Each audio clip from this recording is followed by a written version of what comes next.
Hello and welcome to BusyWorksBeats.com. Today we continue the FL Studio series right here at BusyWorksBeats.com/FL Studio. Today I'm going to show you how to make really moody chords using stock plugins that are absolutely free inside of FL Studio that mimic Drake's sound. So if you listen closely in the background, I have it running.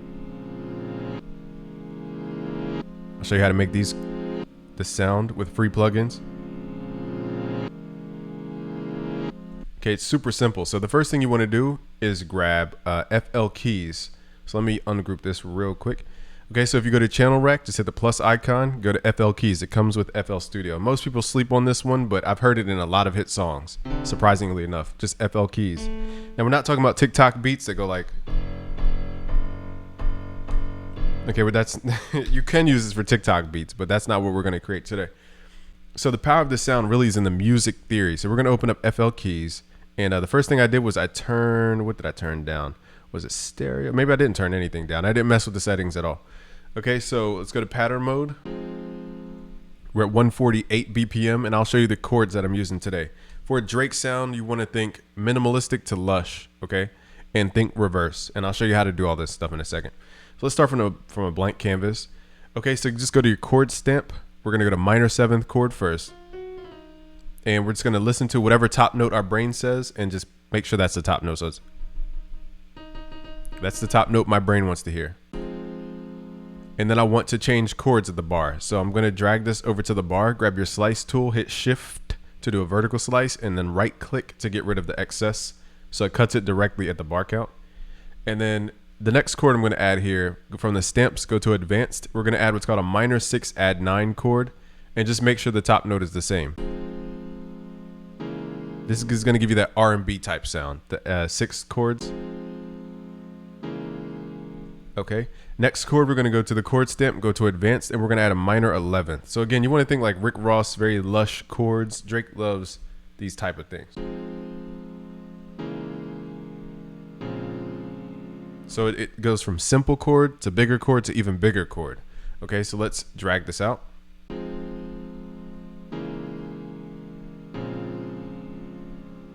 Now what you're going to do is drag this pattern into the playlist. You just go to your playlist icon right here, go to your patterns tab, which is right here, the little keyboard, and just left click and drag it in to the screen.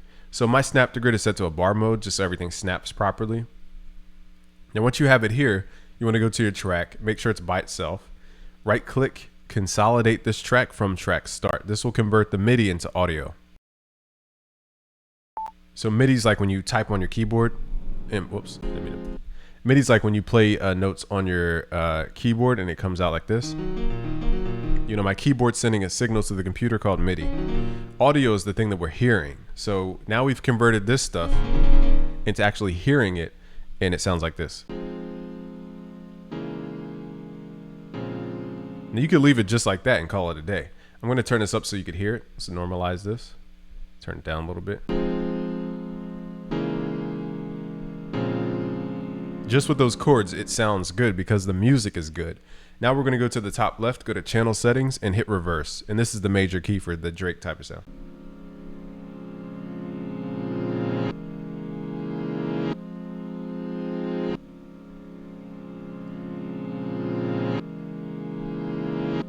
So you want to think the minor chord structure that I showed you. Let's try one more chord progression just to show you it works. So let's just use different chords. Let's try, I didn't, getting tongue twisted because I didn't test this out. So I tested that first chord progression. This chord progression I did not test out. So let's try it out. Let's go to pattern. And again, we want to go dun, dun. Okay, so my ear wants to hear C as the top note. Dun. Okay, let's grab minor 7. Make sure the E is the top note.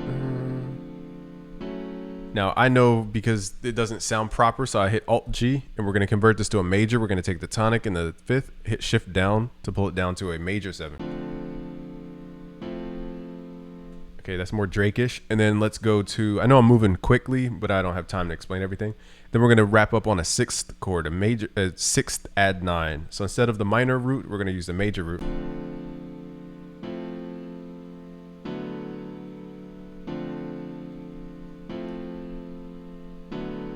And then we could do, I know I'm moving a little bit quickly, but if you want to learn music theory, just go to busyworksbeats.com/music theory. Let's extend this to a minor 9 at the end.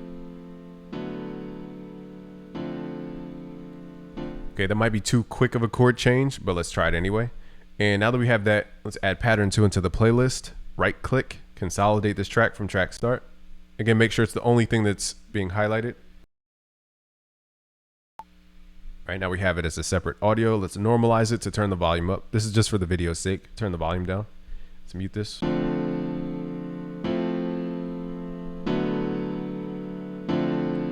Okay, and let's go to channel settings. Let's reverse this. Now, since we have 4 chords, it's not going to sound the exact same as our first chord progression.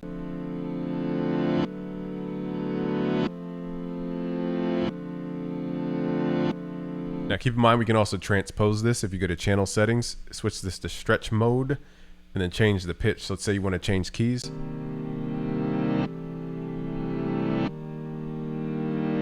Now, my ear likes the minor better, so that's why I said we were experimenting with that first, the second one. Now, if you wanted to take this to a new level, this is the last piece for this video. Let's send this to the mixer. And I'm going to send this to reverb.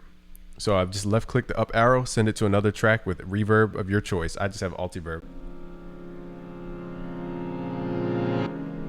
So now it's adding more depth to the sound.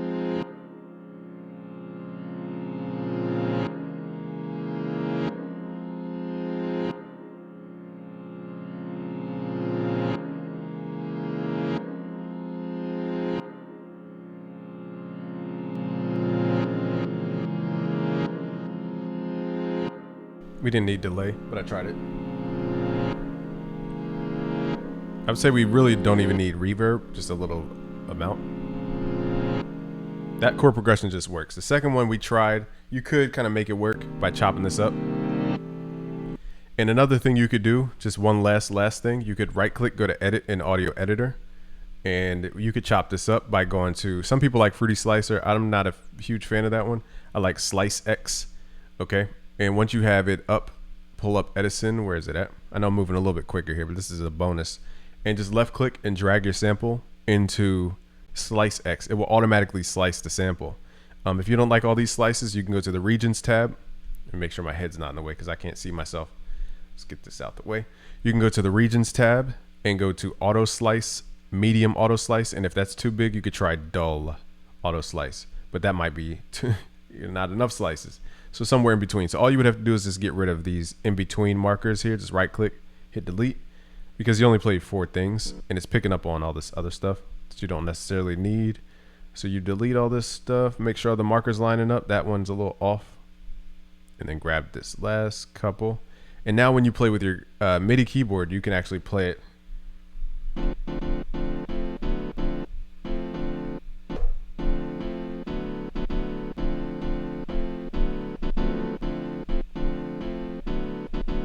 You can play whatever pattern you want.